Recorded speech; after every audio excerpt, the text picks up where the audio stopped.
ان چیزوں کو آپ غور سے پڑھیں پہ جب ہم مشق پر جائیں گے تاکہ آپ لوگوں کو اس چیز کا وہ پتہ ہو، ٹھیک ہے نا۔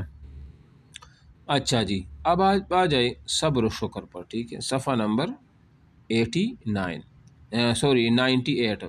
صبر و شکر ایک مسلمان کی ایسے اوصاف ہیں جو ایمان کے کامل ہونے کی دلیل ہے۔ ان کے ذریعے انسان رنج و راحت، خوشحالی، تنگ دستی ایسا طرز عمل اختیار کرتا ہے جو ایمان اور اللہ تعالیٰ کے فرمان کے مطابق ہوتا ہے۔ دنیا کی زندگی میں انسان کو جو حالات پیش آتے ہیں وہ بعض اوقات اس کے لیے خوشگوار، بعض اوقات تکلیف دہ ہوتے ہیں۔ ان دونوں صورتوں میں ایک مومن کو جو مثبت رویہ اختیار کرنا چاہیے وہ صبر و شکر کا رویہ ہے۔ یہی وجہ ہے کہ ہماری انفرادی اجتماعی زندگی میں صبر و شکر کو بڑی اہمیت حاصل ہے۔ صبر کی لغوی معنی ہیں، یہ نوٹ کر لیں، صبر کی لغوی معنی جو ہے نا اس کو نوٹ کر لیں، روکنا اور برداشت کرنا۔ یہ الفاظ بار بار آتے ہیں نا تو یہ ضروری ہے۔ تو صبر کی لغوی معنی روکنا اور برداشت کرنا، اور اس کا مفہوم یہ ہے کہ ناخوشگوار حالات میں اپنے نفس پر قابو رکھا جائے اور گھبرانے کی بجائے ثابت قدمی اختیار کی جائے، یعنی پریشانی، تکلیف اور صدمے کی حالت میں پامردی، ثابت قدمی اور ہمت قائم رکھتے ہوئے اپنے رب پر بھروسہ وہ کیا جائے۔ شکر کی لغوی معنی ہیں، یہ بھی نوٹ کر لے، کسی احسان اور عنایت پر اس کی تعریف کرنا، اس کا شکریہ ادا کرنا، اس کا احسان ماننا اور زبان سے اس کا کھل کر اظہار کرنا۔ ان عنایات اور احسانات کے اعتراف کے حوالے سے اللہ کی ذات سب سے زیادہ شکر کی وہ مستحق ہے، جس کا مطلب یہ ہے کہ اللہ کی تعریف کی جائے، اس کے عنایات کا اعتراف کیا جائے اور اس کے احسانات پر سجدہ شکر بجا لایا جائے۔ شکر ادا کرنے کے 3 طریقے ہیں۔ دیکھو اب یہ بھی ذہن میں رکھ کے اس کو نوٹ کر لے کہ شکر ادا کرنے کے کتنے طریقے ہیں، کتنے ہیں جی؟ 3 طریقے ہیں۔ نمبر 1، زبان سے کلمات شکر ادا کرنا، سونا نہیں آپ لوگوں نے، زبان سے کلمات شکر ادا کرنا۔ نمبر 2، دل میں اللہ تعالیٰ کی عظمت اور اپنی عطا و بندگی کے احساس رکھنا۔ نمبر 3، اپنے عمل سے اللہ کے احکام کی بجا آوری اور اپنے آپ کو اللہ تعالیٰ کی سپرد کرنا۔ اب یہ 3 چیزیں جو ہے نا یہ سوال اہم ہے۔ اگر سوال آ جائے کہ شکر ادا کرنے کی کتنے طریقے ہیں، سوال یہاں سے اٹھایا ہوگا انہوں نے، تو یہ 3 طریقے ہیں، یہ بس ذہن میں بٹھا دے۔ اچھا آگے فرماتے ہیں اللہ لئن شکرتم لازیدنکم، اگر شکر ادا کرو گے نا تو تمہیں اور زیادہ دیا جائے گا۔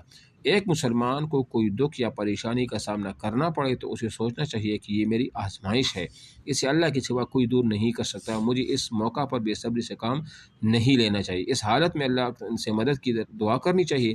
اگر اس موقع پر صبر اور ہمت سے کام لیا جائے تو اس آزمائش میں کامیاب ہونے پر بہترین اجر ملے گا، کیونکہ اللہ تعالیٰ انسانوں کو آزماتا ہے نا کہ اس کا ایمان کس درجے کا ہے۔ اس طرح اطمینان اور ثابت قدمی کے ساتھ حالات کا مقابلہ کرنے کی صلاحیت پیدا ہوگی اور اللہ تعالیٰ ہر قسم کی پریشانی اور گھبراہٹ سے نجات وہ دے گا۔ مسلمانوں کی اجتماعی زندگی میں صبر کی مفید نتائج سامنے آتے ہیں۔ قوموں پر جب کوئی مصیبت یا برا وقت آ جائے تو اس کا مقابلہ صرف ہمت اور صبر ہی سے کیا جا سکتا ہے۔ اگر ان حالات میں افراتفری، بد نظمی، مایوسی، بے عملی کا مظاہرہ کیا جائے تو قومی تباہ وہ ہو جاتی ہے۔ ایسی قومیں یہ ثابت کرتی ہے کہ وہ آزمائش میں پورا اترنے کی صلاحیت نہیں رکھتی اور عالمی برادری میں انہیں ایک باعزت مقام کا کوئی حق حاصل نہیں، کیونکہ اللہ تعالیٰ کی تائید اور نصرت انہیں کو حاصل ہوتی ہے جو صبر کا دامن ہاتھ سے نہیں جانے دیتے۔ قرآن کریم میں اللہ کا ارشاد پاک ہے، قرآن کریم میں اللہ کا ارشاد پاک وہ ہے، ٹھیک ہے، دلوں کو اسلام کی طرف جوڑتا ہے اور گردن چڑھانے میں غلاموں کو آزاد کرنا جو تاوان برے، قرض دار اور خدا کی راہ میں اور مسافروں کے حصے میں یہ خدا کی طرف سے ٹھہرایا ہوا ہے اور اللہ جاننے اور حکمت والا ہے۔ اس آیت کی روشنی میں زکوٰۃ کے مصارف وہ 8 ہیں، کتنے ہیں؟ یہ الٹ پلٹ ہوئے کہ بہرحال یہ 97 صفحہ اوپر 99 ہے نا، یہ انہوں نے جس نے اس کو بنایا ہے نا اس سے الٹ پلٹ ہوگی، بہرحال یا ہم اس کو پڑھ لیتے ہیں، ٹھیک ہے نا، سمجھ آ رہی ہے؟ تو یہ وہ ہاں جی نہیں تو آپ کے پاس بک کیوں نہیں ہے؟ آپ کے پاس آپ نے اس کو ڈاؤن لوڈ،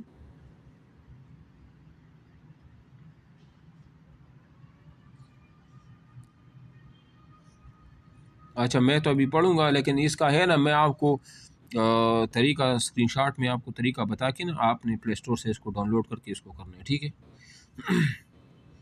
اچھا جی، اس آیات کی روشنی میں زکوٰۃ کی 8 مصارف ہے. دیکھو، 1 فقراء، نمبر 2 مساکین، نمبر 3 عاملین، نمبر 4 تالیف قلب. تالیف قلب کا مطلب یہ ہوتے تھے غیر مسلم، لیکن چونکہ اگر ان کو ابوبکر صدیق کی دور میں یا آپ علیہ السلام کے دور میں ان کو بھی زکوٰۃ کا مال دیا جاتا تاکہ یہ اسلام کی طرف راغب ہو جائے. لیکن جب حضرت عمر کا دور آیا نا تو انہوں نے یہ چیز منسوخ کر دی کہ اب ان کی ضرورت نہیں، اسلام کبھی ہوگی، الحمدللہ اسلام مضبوط ہو گیا. اب یہ ایمان لانا چاہے تو لے آئے، نہ لائے تو بے شک نہ لائے.